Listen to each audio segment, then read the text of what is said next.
আল্লাহ কি বললেন, বান্দা তুমি আমাকে ডাকতেছো কিনা আমি দিতে পারতেছি না কেন? তুমি নামাজ পড়তেছ কিন্তু তুমি গাঁজা ত্যাগ করতে পারছো না কেন? তুমি নামাজ পড়তেছো কিন্তু বাবাকে গিয়ে সিল্লায় কথা বলো।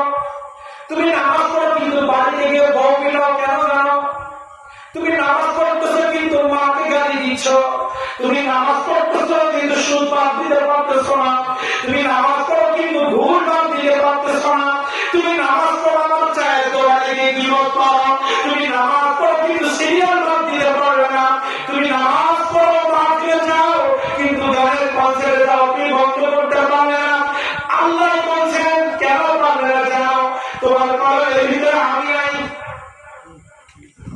তোমার কলেজের ভিতরে আমি নাই। মসজিদে যাও কেন জানো?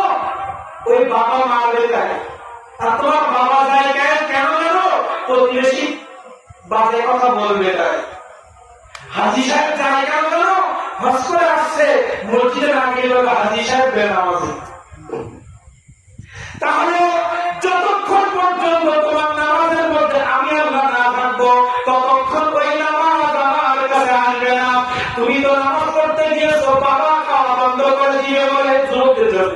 তুমি মসজিদে যাচ্ছ, তুমি মসজিদে যাচ্ছ মা খানা বন্ধ করে দিবে বলে। তুমি মসজিদে যাচ্ছ কেন জানো? তোমার বান্ধবী যার সাথে তুমি লাইন মারছো সে একটু ধর্মভীরু, তোমাকে বলেছে আজকে যদি মসজিদে না যাও লাইন খাওয়া হবে। তুমি তোমার বান্ধবীকে খুশি করার জন্য মসজিদে যাচ্ছ। তুমি মসজিদে যাও কেন জানো? হঠাৎ করে তোমার ডার্লিং, তোমার ভালোবাসার মানুষ তোমার ফোনের লাইন কেটে দিয়েছে, আর তোমার সাথে যোগাযোগ পারে না। যতক্ষণ সম্পর্ক ভালো ছিল ততক্ষণ তুমি তার সাথে মজা মেরেছো, গল্প করেছো। যে লাইন কেটে দিয়েছে এইবার মসজিদে গিয়ে মানুষের হুজুর দোয়া করেন, হুজুর দোয়া করে সব সারা গেল। তার বাস্তব প্রমাণ আমার মসজিদের মুসলিমের সাথে এই ছেলেটা বেশি ভালো হচ্ছে। আজকে যুবকের দেখলাম মসজিদে নামাজ পড়ে আমার মনোজাত শেষ, ও এক কানে বসে কাঁদতেছে। এর আগে মসজিদে জমা দিয়েছিলাম বলা যায় না। আমি তো ওই মসজিদের ঘরের বাইরে বেরিয়ে বলছি, হ্যাঁ ভালো করে কান্নাকাটি করো, লাইন বেরিয়ে যায় বুঝতে পারছি। আমি দলিত এভাবে বলছি। পরে আস্তে আস্তে সত্যি এসে বলতেছে আমার সাথে সম্পর্ক ছিল, তার বাবা মা আমার বাড়ি ঘর দেখিয়েছে, এসে দেখি বাড়িকে বেকারতে মোবাইল কেড়ে নিয়েছে আর মাধ্যমে থেকে হাসপাতালে পাঠিয়েছে।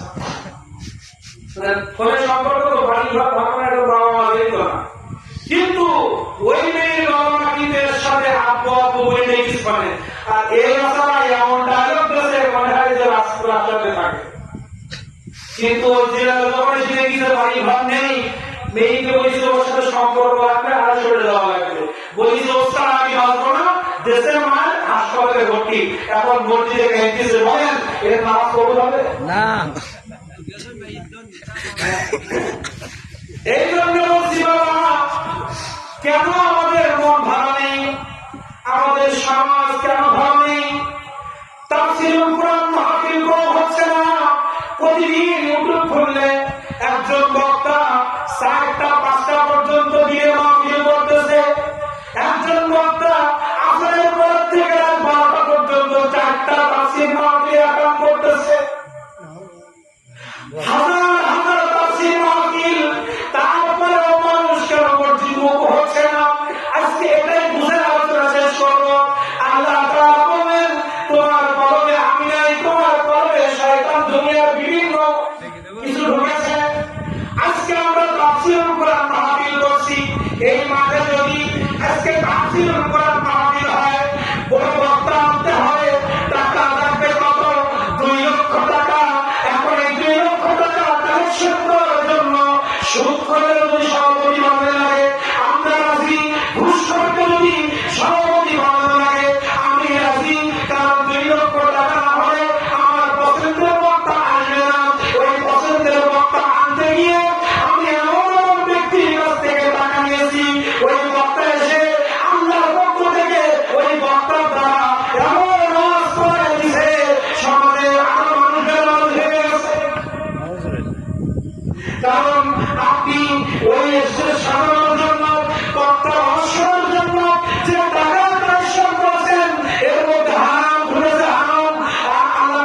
সন্তান যে মায়ের দুধ খাচ্ছে, এমন একটি সন্তান কোন গর্ভধারী মা সন্তান বুকে নিয়ে ওই দুধের হাড়ির পাশে এসে যদি বাচ্চাকে দুধ খাওয়ায়, দুধ খাওয়াতে গিয়ে ওই বুকের এক ফোঁটা দুধ যদি ওই এক মণ দুধের মধ্যে পড়ে, শরীয়ত বলছে ওটা সবার জন্য হারাম।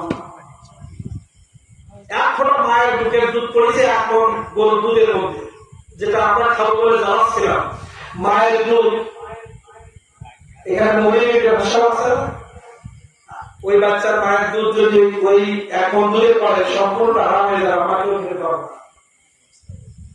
মাসলা বুঝতে হবে। কঠিন হয়ে যাচ্ছে না? কঠিন আছে, একটু বোঝা যাচ্ছে কিছু?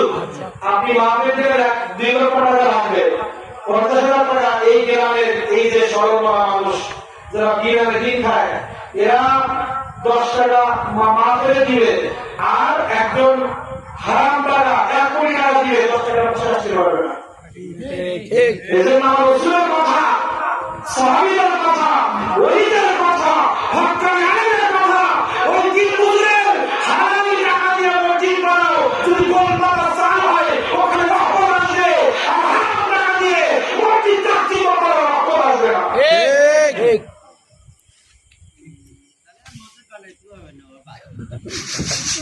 হারাম টাকা দিয়ে আপনি যাই বলেন, আপনি 2 লাখ টাকা দিয়ে ভালো বাচ্চা দিয়ে আপনি চোর টাকা তো আপনার সবার কাছে টাকা আনলেন, আপনি নিলাম এত মাহফিল ভজরে কাজ বসে মাহফিল দেখে না মানুষ জানো, হ্যাঁ চাচা মাহফিল দেয় না বলা, আপনারাই বলেন মাহফিল দেয় তো মানুষ জানো গুনার কাছে থেকে হুয়াল্লাযী ইউসাল্লি আলাইকুম ইখরিজুকুম মিনাল হুয়াল্লাযী ইউসাল্লি আলাইকুম ওয়া মালাইকাতুহু লিইখরিজাকুম মিনাজ যুলুমাতি ইলা নূর।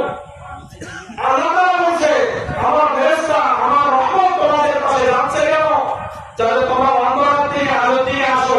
তাই আমরা তো আলেম, আল্লাহর পক্ষ থেকে প্রতিনিধি না, কথা বলেন। তাই আল্লাহ দুনিয়ায় আসে না, আমাদের মাধ্যমে আল্লাহর কথাগুলো মানুষের কাছে পৌঁছায় দেয়।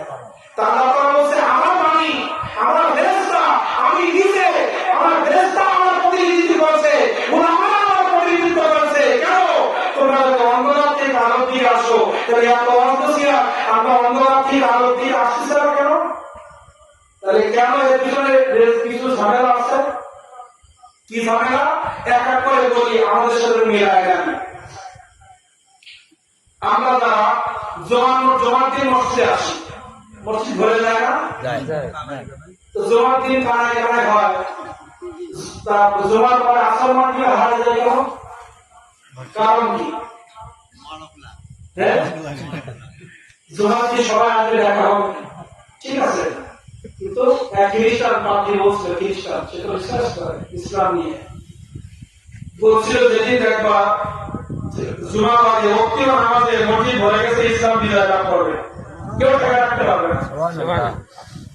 আমার এলাকায় এই এলাকায় প্রত্যেক ঘরের মুসলমান 5 বার যখন মসজিদে আসবে, এই এলাকায় কোন শত্রু, কোন পরমাণু, কোন অস্ত্র, কোন কাফেরের খবর করে এলাকা আক্রমণ করবে, কোন কাফেরের খবর বন্ধ হয়ে যাবে, চোখে যাবে না, বন্দুকের গুলিতে কাজ করবে না। যদি আপনার মানুষগুলো 5 ওয়াক্ত মসজিদ করে যেত, তাদেরকে ওই নাম চক্র আমাদের দেখা লাগতো না। আমরা ওয়াজ শুনেছি, আবার ইহুদি খ্রিস্টানদের কাজ প্রতিনিধিত্ব আমাদের শরীরের মধ্যে করা হয়েছে। ইহুদি খ্রিস্টান হিন্দুত্ব যারা ঘোষণা হয়েছে, ইতিহাস জানতে হবে, ইসলাম কোড অফ লাইফ। আল্লাহ রাসূল মুসলিম ছিলেন, মুসা রাসূল মুসলিম ছিলেন, ইব্রাহিম রাসূল মুসলিম ছিলেন, কিন্তু কারণ শাসন আমলে, কারণ খেলাফত আমলে আল্লাহ তাআলা বলেন ইসলাম আজকে প্রতিষ্ঠা করেছে। নবী মুহাম্মদ রাসূলুল্লাহ যেই দিনকে আমরা নবী ইন্তেকালের আগে আল্লাহ রাব্বুল আলামিন সূরা মাইদার এই আয়াত নাযিল করে বললেন, হে নবী আপনার মাত্র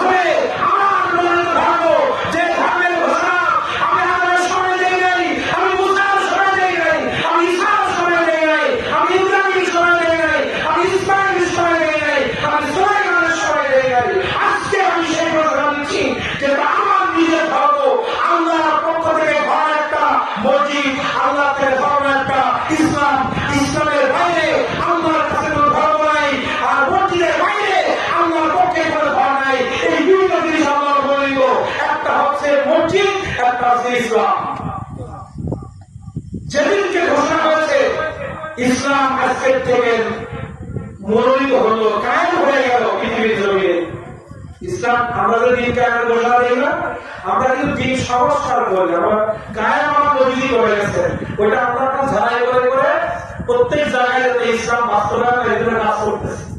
কায়েম কিন্তু 1500 বছর আগে হয়ে গেছে, আমরা ওই কায়েমটা ধরে রাখার জন্য ইসলামী দলগুলো আলেম ওলামা পীর মাশায়েখ কাজ করতেছে। আমার নবীজির রেখে দেওয়া কায়েম করা ইসলামটারে যেন আমরা প্রত্যেক জায়গায় দেখতে পাই, জন্য তারা আন্দোলন করে যাচ্ছে, ঠিক না?